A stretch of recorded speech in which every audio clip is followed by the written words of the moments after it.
হয়, নিশ্চয়কৈ আপোনালোকে গম পাইছে অলৰেডি।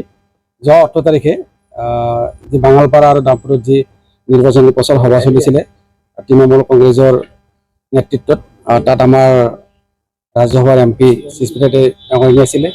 লগতে আমাৰ হাজোৰ যিজন আমাৰ 2 নম্বৰী নেতাসকলে জানে, দুলু আহমেদ, তেখেতে আমাৰ পৰিয়ালটোক লৈ বিভিন্ন ধৰণৰ মন্তব্য ৰাখিছে। খাস কৰি তেখেতে যি আমাৰ পৰিয়ালটোক এটা গৰু চুৰৰ লগত জড়িত বুলি মানে মন্তব্য কৰিছে, তাৰ ওপৰত মই খুব লজ্জিত হৈছোঁ আৰু নিজে খুব দুখ পাইছোঁ। হাজো ৰাইজে ভালকৈ জানে, মোৰ দাদা যোৱাবাৰ হাজোৰ পৰা MLA খেলিছিলে কংগ্ৰেছ দলৰ পৰা, ৰাইজৰ চাপৰ্ট নহকাৰে হাৰিছে বাৰু। মই নিজে এজন ZPC মেম্বাৰ হিচাপে জয়লাভ কৰিছিলোঁ।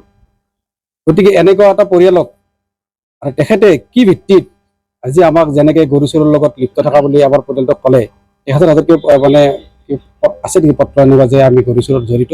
তেখেতৰ যিবিলাক ৰাজহুৱা গৰু চুৰ কৰা বুলি কৈছে, মন্দিৰত গৰু এৰি দিয়াবিলাক আমি লৈ যাওঁ বুলি কৈছে, নি আমি তেনেকুৱা তথ্য দিছে তেখেতে। আমি নি কেনে কি কৈছে, বাংলাদেশ বা আমি ধুবুৰীত বিক্ৰী কৰিছোঁ। গতিকে তেখেতক মই আজি এই থানাৰ কাষৰ পৰা আমি তেখেতক চেলেঞ্জ কৰিছোঁ, তেখেতৰ হাতত যদি এনেকুৱা কিবা তথ্য আছে, আজি মই থানাত কেছ দিছোঁ তেখেতৰ বিৰুদ্ধে।